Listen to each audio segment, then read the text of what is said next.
Hello, my beauty.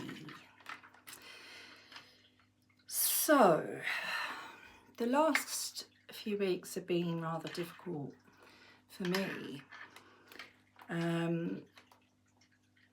because I unfortunately have lost my brother. So, today I wanted to talk about grief.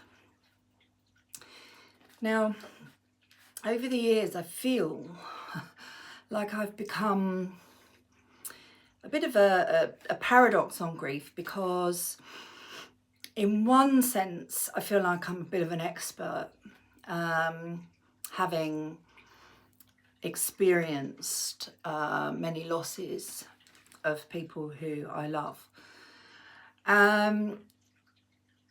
but also I've become quite dispassionate about the process. I assume that's part of learning how to deal with it. But when I say I've become dispassionate, a lot of people's responses, as soon as they have heard that someone that they love, someone they care about, has lost someone, their immediate feeling is a drop of your heart into the pit of your stomach for that person.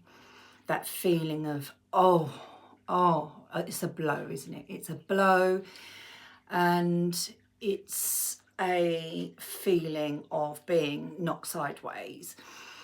But I don't get that now. I don't feel that now. What happens in my head is when I hear someone has lost someone they love, I have a feeling of, right, I can't explain it, this is just how I feel. I go, right, okay. And what I then think is, well, I'm pleased for the person that's passed over, because unless they're a pretty dark character who is unable to admit when they have done the wrong thing, or unable to accept when they're faced with their life on their life review, they've got to be quite a dark character to be in that environment, which is a non-judgmental, loving environment, a supported environment, an environment of peace, love, care, and genuine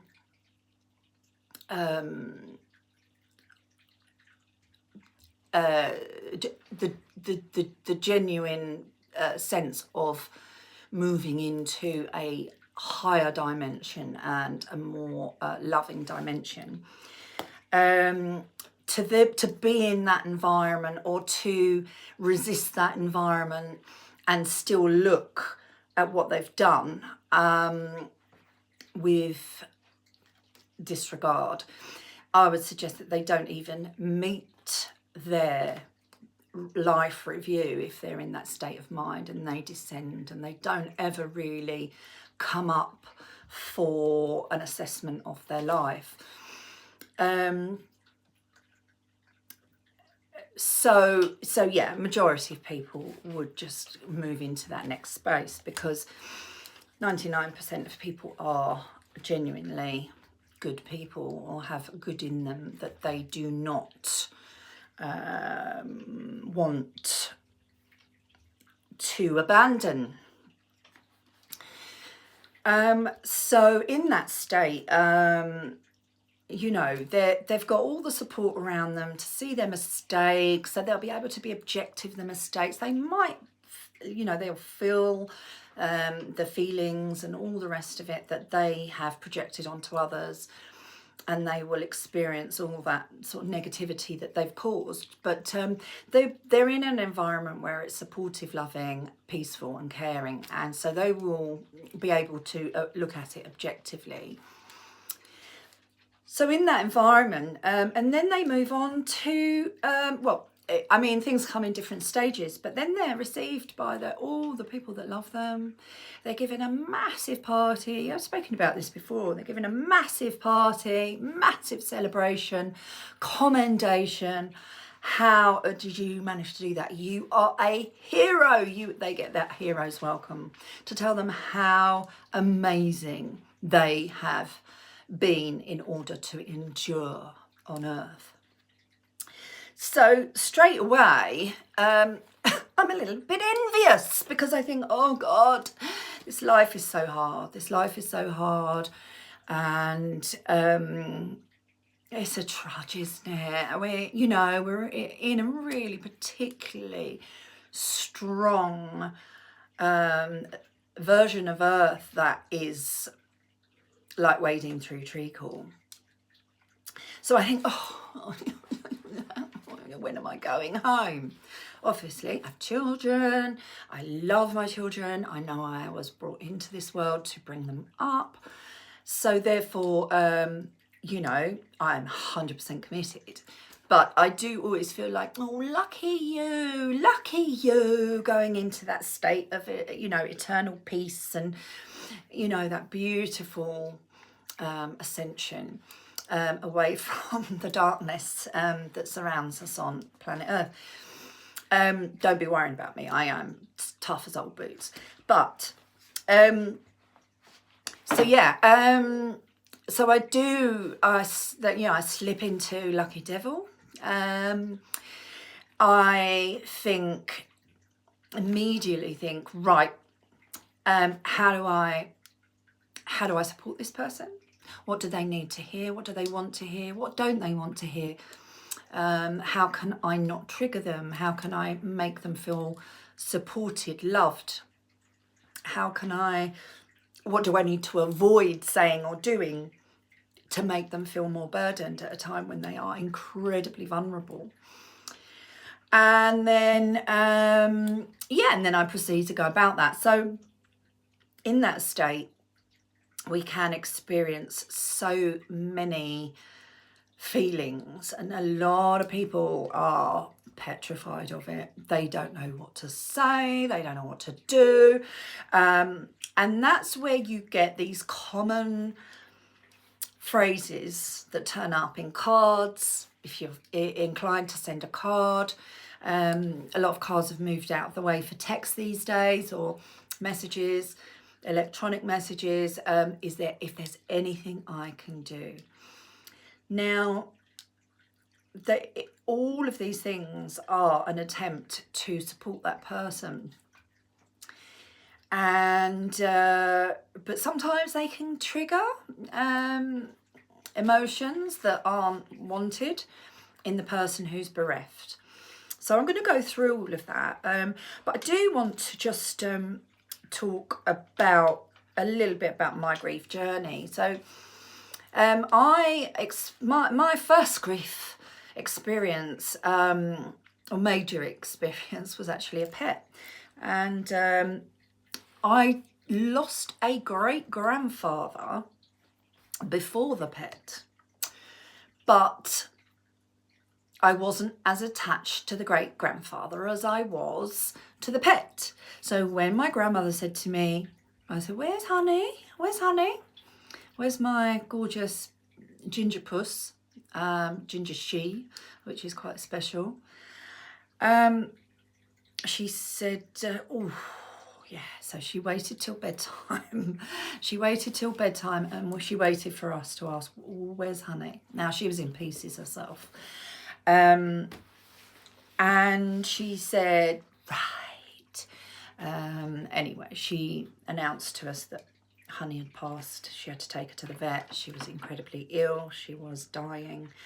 And therefore she had taken her to the vet, which I personally think is the most loving, caring way to help a pet transition. That's just my opinion, and I think everybody's entitled to their own opinion. Some people feel it should be a natural passing.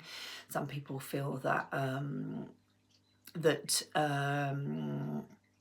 some people agree with euthanizing pets. Some people even agree with euthanizing people. But yeah, there's lots of views on that. And we all bawled our eyes out, of course. And my grandmother said, "Oh, you didn't cry." I mean, the way she said it is interesting, but you didn't cry when Grandpa died. That was puzzling to her. But I don't get this. You didn't cry when, are you, why? Anyway, that was an interesting observation for her. Grandpa's, I'm afraid Grandpa's died. Oh, is he? Yeah, okay, all right. And on with your day. But when you feel that loss, I didn't feel the loss. Grandpa didn't live with us. We used to see him on a Sunday for a couple of hours. It was adult talk, and I used to go off, and I've got very vague memories of being at his home. But I wasn't attached, clearly. I wasn't attached to Grandpa when I was probably maybe 4 or 5. I can't remember, but I think it was around that time. But of course, Honey, 100% attached to Honey. She was with us all day, every day. If we were at home, she was greeting us. She was the most beautiful ginger tree, long haired. We adored her. We love animals. We're animal people. So that was my first loss, and I cried. Then when I was 10, I lost the father figure in my life, which was my grandfather. And of course I cried then. And when I was told, right, Jesus, and I knew what she was going to say. A very dear family friend told me, and I knew what she was going to say. Then, there's a series of people who were close but not immediate. Then I had, when I was 24, I lost my grandmother. So because they had brought me up since the age of 1, I experienced the loss of both of those like you would a mother and father. So they were my daily, day in, day out carers and family, my immediate family. And so, and I was a happy-go-lucky child, and I felt those losses. I was close to my grandfather. He was a man's man, and back then grandfathers were pretty still quite old-fashioned in their roles. But and then when I was 24, when my grandmother died, it hit me like a truck. I dreamt of atom bombs going off, which is a good metaphor for how I felt. She was my best friend, my grandmother, a mother figure, my best friend. I spoke to her every day. Anyway, so from that loss, it took me a long time to recover. And they say, there's no rules or regulations about how long things take you, but they do say it can take between 3 and 5 years to recover from somebody, from a loss of someone particularly close to you, or the intensity when they're very close to you will be the same, but the loss may be the same. I think that many people say that the first real heart piercing or the first real hit in the heart is when you normally speak to them, you normally see them. I normally see them on a Friday. I normally see them on the... So I used to speak to her every day, but I also, I was in sort of a very spaced out place for a couple of weeks, but I would always see her at least a couple of weeks. So it took a couple of weeks to go by, and then the pang and the yearning of they have gone and I'm not going to see them when I normally do. From that experience, from that grief and that loss, that is when my, I mean, I see it as a spiritually transformative experience. That is when I became, well, I transformed from an empath, an energy sort of sensor, to a spiritualist, a sensitive, I guess, what they, you know, you might call it, to to a spiritual medium, and psychic. And so part of my journey in dealing with that loss was aided and assisted by my my growth and ascension into spirituality. I've lost many people along the way. I've lost my father.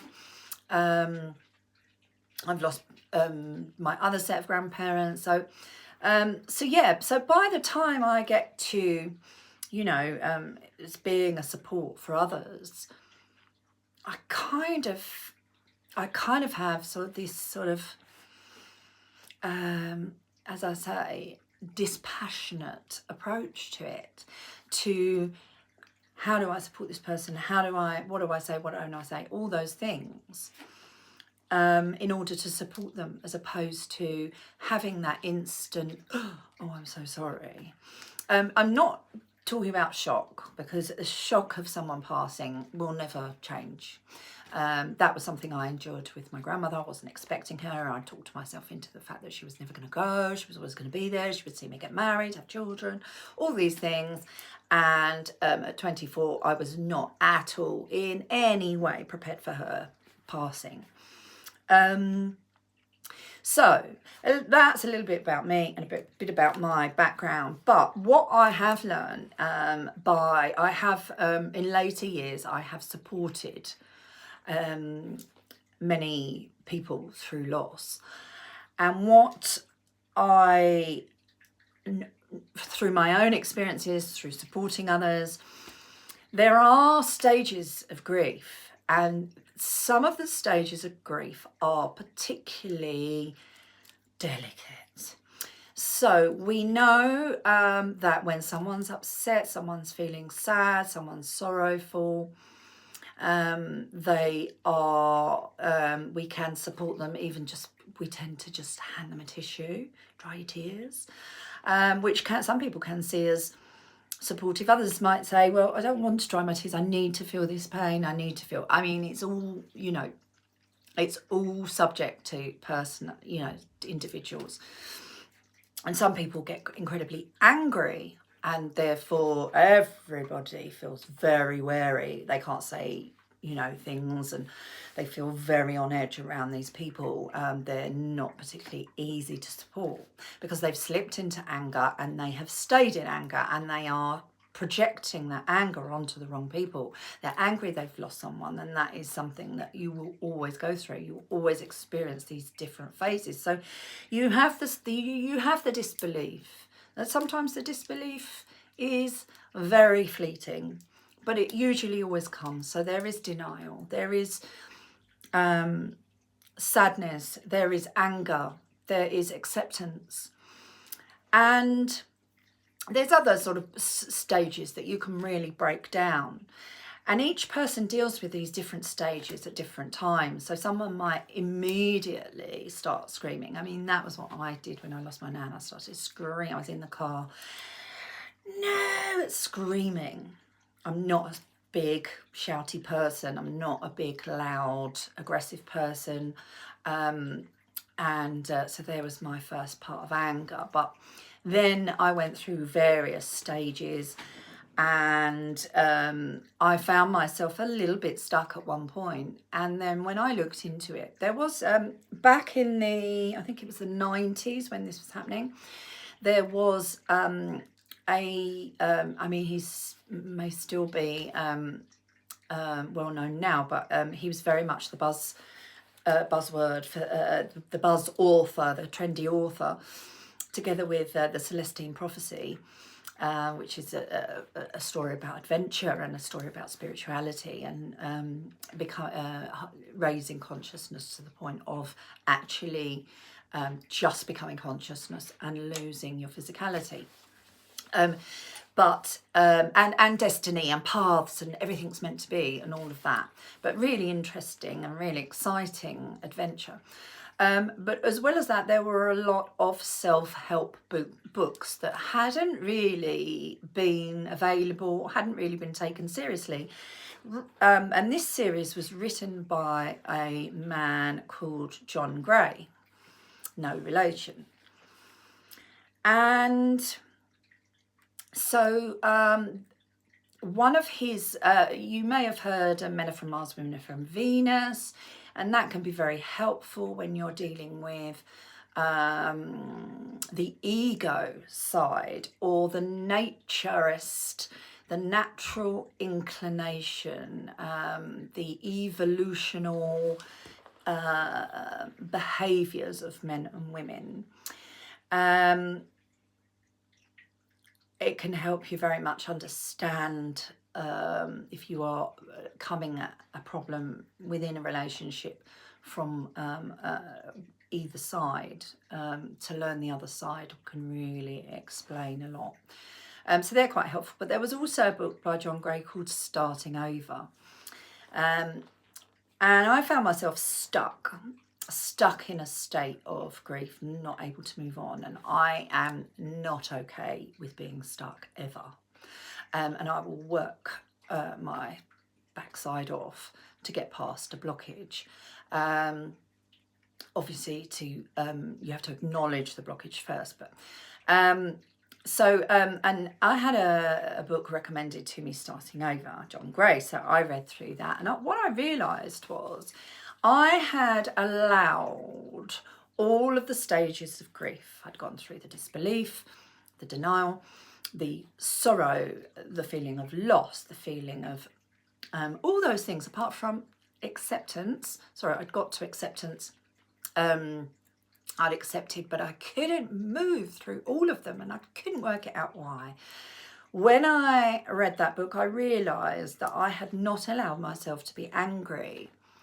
Although I had that initial outburst, I needed to feel that anger. And this is why anger is a very important emotion. And the only danger is when you sit in it and stay in it and you get stuck in it. That is when the alarm bells should go off and you should look at some kind of help or therapy. In my case, read John Gray's Starting Over.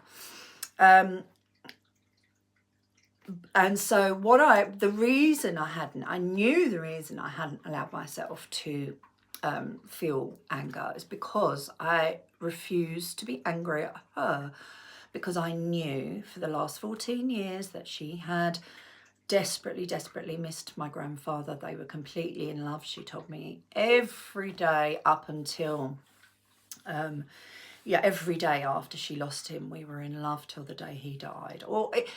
She didn't necessarily tell me, a 10-year-old, that, but I heard her talk when she expressed herself about the loss.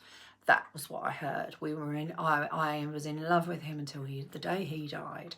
So she didn't, and she was very depressed afterwards, and it was a very, very big loss to her. And so I just refused to be cross at her or to feel that anger. I can't be cross at her. I'm delighted for her. I am delighted that she is finally with my grandfather. She is reunited with my grandfather. They are together again after 14 years. So I can feel myself feeling that pang still. So that was how powerful it was then, because that's now... that is now, I can't even think, over 20, maybe, what am I now? Oh my God, 25, 27. So 20, no, not 27. Anyway, over 25 years ago, and I can still feel it, so it's still there. Only a tiny bit, but it's still there. So it's it shows you how powerful it was then. And so I refused to allow myself to feel guilty. No, you mustn't feel guilty. You're happy for her. She is returned. She's back in the heavens. She's with your grandfather. She's with the man she loved.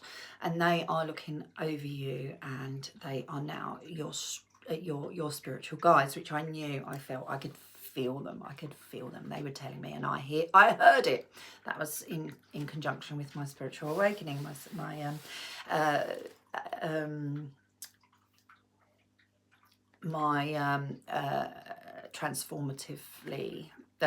spiritually transformative experience. And well, yeah, so reading that book, I realised that was my block. So I started to work on that. I allowed myself to feel the anger, not at her. I didn't feel anger at her, but just allowed myself to feel the anger. I am cross. Why have I been left? I'm 24. I am now. I do have my biological parents, but my relationship with them was more on brother and sister level, and my grandparents, my parents, my parental representatives of, I'm an orphan, which I know a lot of people do identify once they've lost both their parents. And so I allowed it.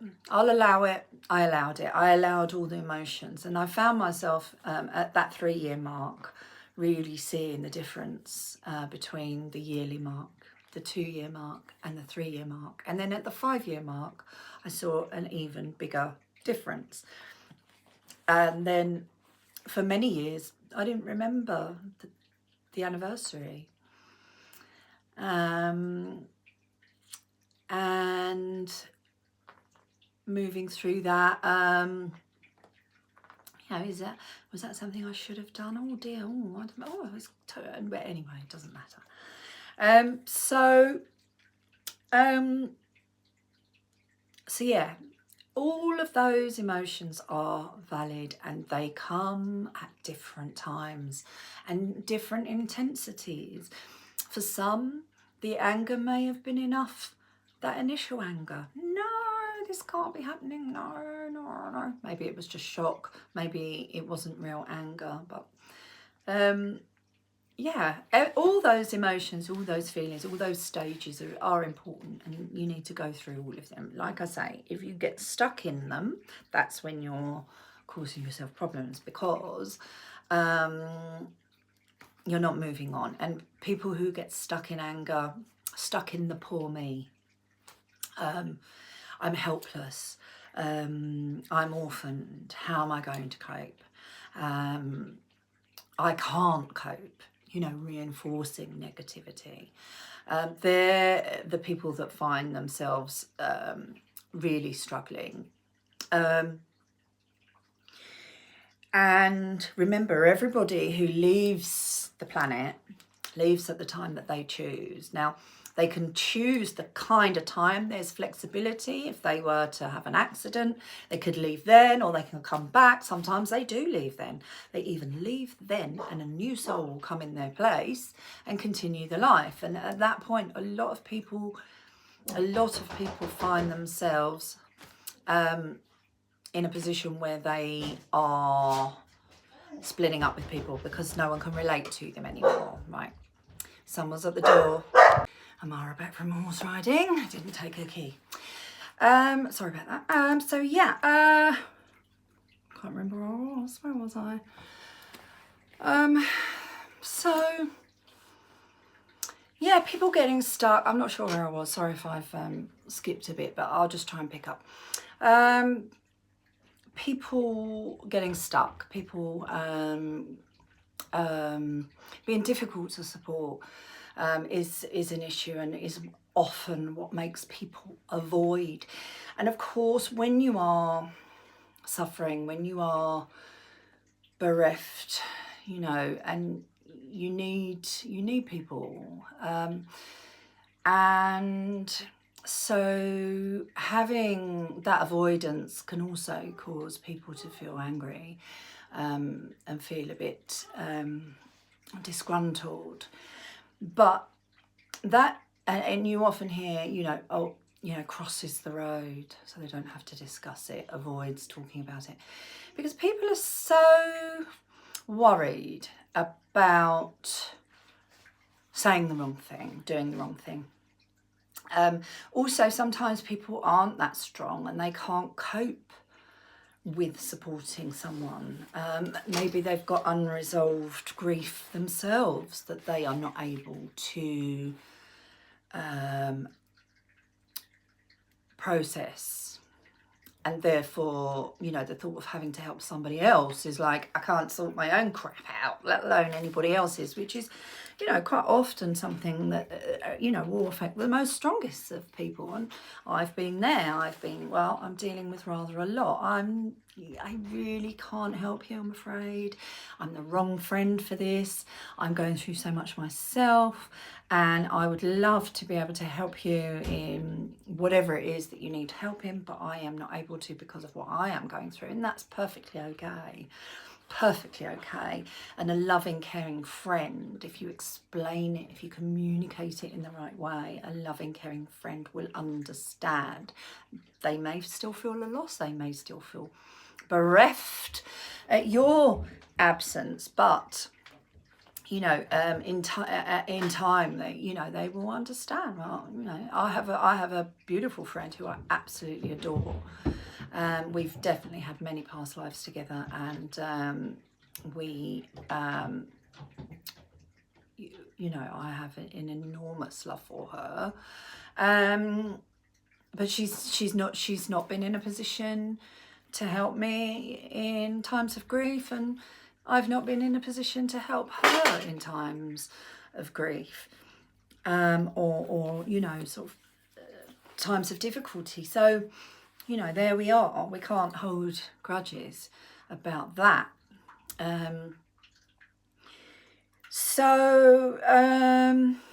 Circling back a bit, just in respect of my brother. My brother was a beautiful, beautiful man. My extended family, I have 4 sisters and a brother. And my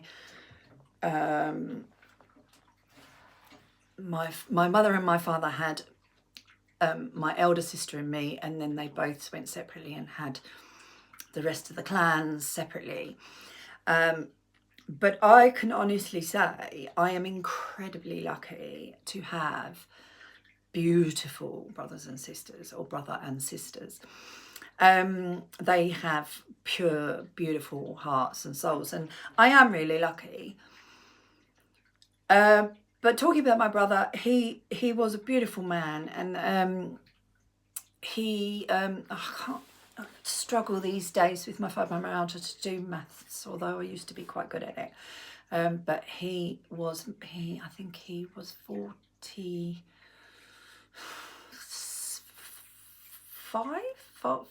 something like that.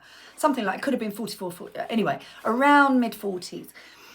And back in 2023, he said to one of my sisters that he had a vision of a white thing in his bladder that was growing, and he dismissed it. Then at the beginning of the year, he really was struggling, and it turned out that he had growths in many parts of his body. So it may have been that was the first notification from spirit that he was that something was going to grow, or something was growing in his bladder. And then it moved to his spine and his both his lungs, his kidneys, and so both lungs, kidney, spine and bladder. And I think it's a spiritual point, and I think it's an interesting point that he may have had an opportunity at that point to to do something about it. So he could have had an opportunity to take that seriously. It's really difficult when you get visions, because I've had a vision that was a warning, and I just thought, oh, that's really strange. And this was sort of during my spiritual enlightenment, back when I was in my 20s. It was just really strange. And, oh yeah, so that was very definite. I couldn't quite work out what it was, and even though it was sort of related to a negative event that was approaching, it wasn't obvious what it was warning me, but there we are. And for him, he had that. And I think with more, shall we say, spiritual inquisitiveness or spiritual curiosity, he may have been able to find out a little bit more information about that. But that clearly was a warning. So therefore, he probably would have had an opportunity to find it in the early stages, which would have made him be able to deal with whatever he needed to deal with, have it treated, and continue to live through this part of his life. So yeah, I just wanted to raise that as something that's interesting and also indicative of that opportunity that you have to maybe pass. That's what I was talking about, wasn't it? So that takes us back to that point. That opportunity to pass when you want to pass. Right, you'll have an opportunity to pass then. It will give you a warning. You can make a decision whether you're going to take the warning, and then if you don't want that warning, you know what, you want to carry out, you want to go, then just ignore the warning, and then it will just take over and you can pass then. Or if you want to get that sorted, then you can go on, and there'll be another time to exit. There'll be more opportunities to exit. But yeah, that's what I was talking about, wasn't it? Sometimes people come back into a body and they are finding themselves a continuation of their consciousness, but they call it a walk-in, a continuation of their consciousness. But, and this is something that happens to individuals who usually take their own way out of this life, make that decision, like, it's just too hard, I just can't cope with it, it's just too much, and it is too painful, I'm not strong enough to deal with this at the moment. And so I'm not saying that that's a common thing, because often what happens is those people will have to immediately come back into an infant and start living a new life and start again. Or sometimes they are saved and they're told, right, look, you can come home if you want to, but, obviously you're going to have to start it all over again. Do you just want to move forward from here, or do you want to start again? And they come back in. But then there are times where it's important for them to go home, but there is another opportunity there for another soul to take over, which is a bit mind-blowing, isn't it? But there is evidence for it, and there are people that come back and find themselves in a position where their whole lives feel like a lie. They don't feel right, nothing feels right. Or there's a job that the previous soul was sent down to do, but then they're struggling with it and they can't cope with it, so therefore they leave and someone else comes in and takes over, and they come in with a no-nonsense attitude, with a whip crack away, let's sort this problem out, let's get going on the mission, which again I find is pretty fascinating. But And how weird would it be? Just step in. Well, we wouldn't know, would we? And that's the thing as well, where the memories are installed.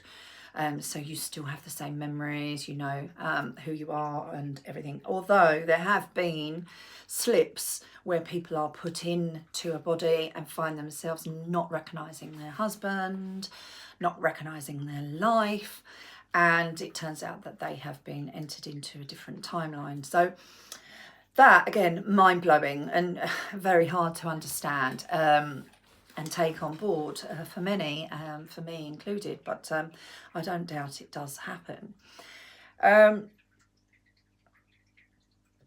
So moving into the stages of grief and how to cope with it, I think it's really important for the acceptance of what you're going through.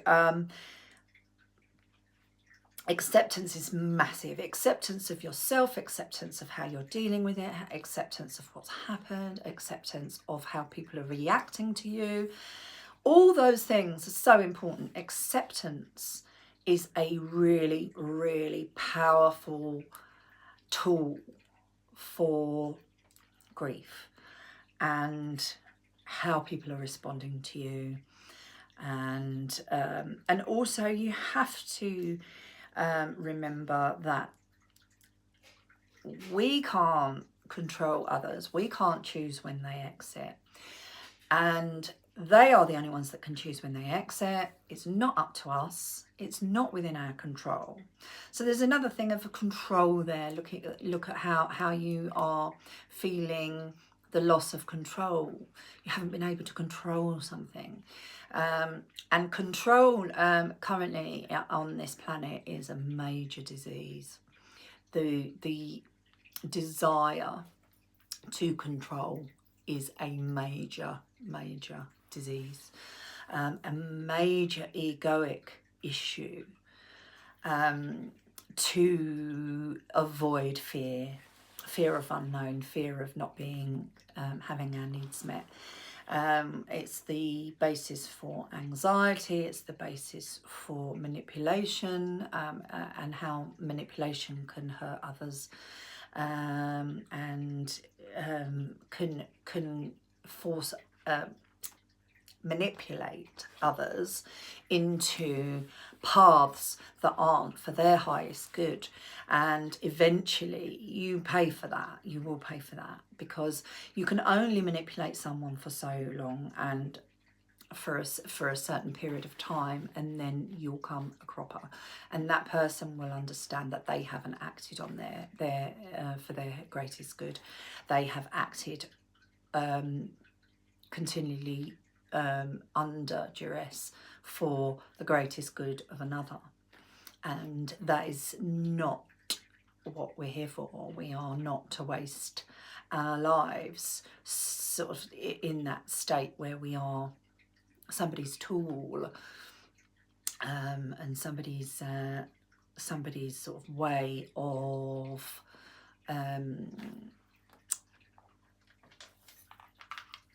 controlling their emotions. So I have just got a little bag of charms here. Now charm, I can't remember what they call it. Charm reading anyway. Charm throwing, scrying with charms. Lots of different things that we can talk about. Explanations of what they are, but I'm going to do a charm on this subject, and we'll see what it brings. Okay, so we've got here, this charm is, there's two things I want to talk about, and I was wondering if I would pull it, but I didn't, and that was the cross, which signifies faith. Okay, so I'm going to go on and talk about faith, but this is a crown.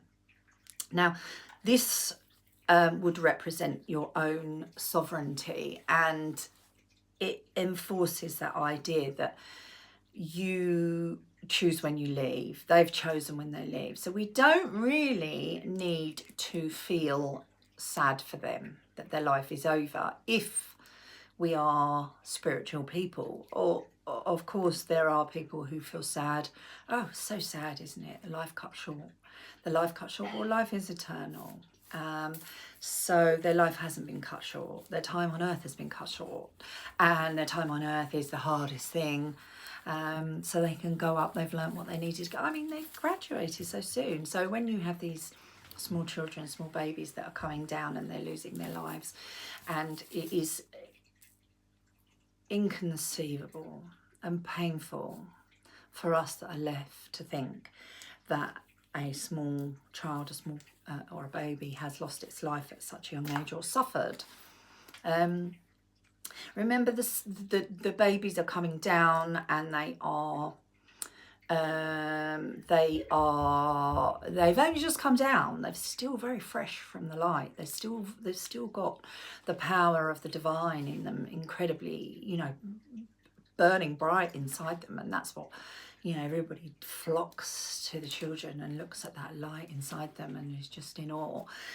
So they are very fresh from the light. So, often a small child will leave its body if it's experiencing extreme pain, and that's a child, any child of any age, but babies, it's very natural to them to leave their body. So that's another thing, that although we should never feel complacent about the pain a child experiences, the pain a baby goes through,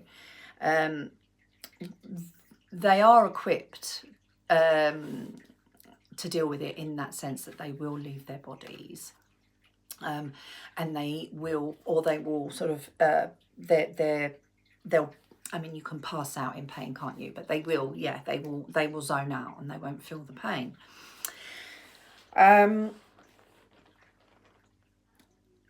So sovereignty, the crown, representation of sovereignty. We are incredibly powerful beings, and our physical experience here is a small part of our capabilities. We have the ability to transcend the physical realm, and in death, shared death experiences where people experience the same thing that their loved one is going through when they're leaving this world. By all accounts, is an incredibly powerfully positive experience. They choose when they leave. They to a certain degree, they know what's ahead of them. They are eased into it. There are the periods of terminal lucidity where they're seeing people that they know have passed, which is indicating to them that it's going to come. We're coming for you soon. We're coming for you. We're coming to get you. Another shared death experience where my grandmother experienced her granny. She called her granny. Her granny came to the end of her bed one night and told her, "I'm going to take mum. I'm coming for mum." And just before her mother died. So there is preparation. So really, what we are always dealing with is loss from an earth plane perspective. Now, when people pass, often people think, oh, where are they? I hope are they okay? Did they get there okay? And there's lots of religion, which I'll go on to talk about, religions that suggest that there's lots of things. If they don't scratch their ear and touch their right hip throughout their life, then they're going to hell. And if they don't all these ridiculous man-made rules within religions. They have to pray at this time, and all very much designed by man to control man, because nobody is turned away from the gates of heaven if they are open to accepting and learning from what they have experienced and encountered down here on earth. Down here, I mean, it's all on the same plane, and we're all alongside each other. There is no here there, but anyway, that's how we refer to it sometimes in the physical form. So moving into talking about religion, there is that positive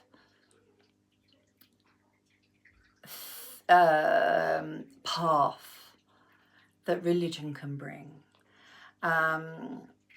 Visiting a church, a mosque, a synagogue, wherever, a place of worship, a place of prayer, because you can then connect. You can connect. It's almost, prayer is meditation.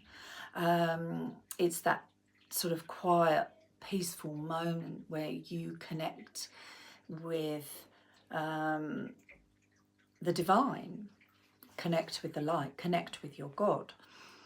And that's where you will connect also, if you want to, with your loved one. So there are lots of positives that you can take in order to help you deal with grief. And it's never easy. It's never easy. And it's not easy experiencing it, and it's not easy supporting someone who's experiencing it. What we find a lot is if we have a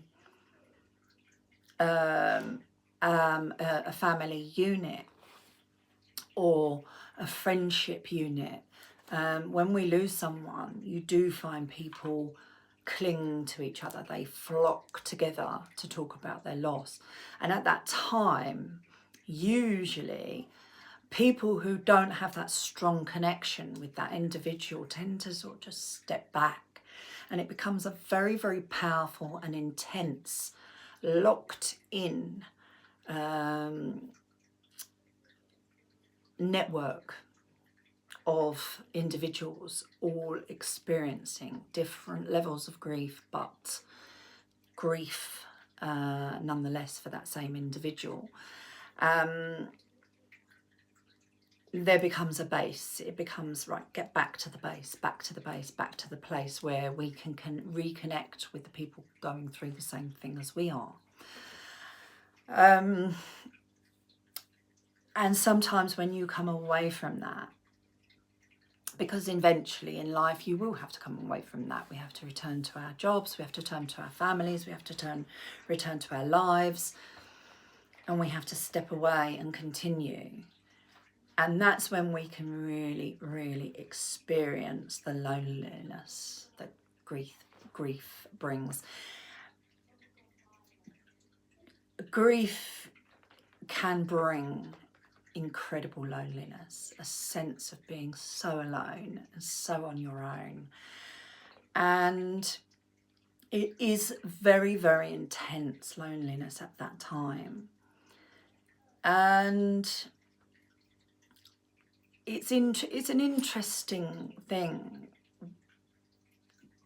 And I don't know the answer why we experience specifically loneliness at the time of grief, and it's something I might give a bit more thought to, because I have thought about it many, many times.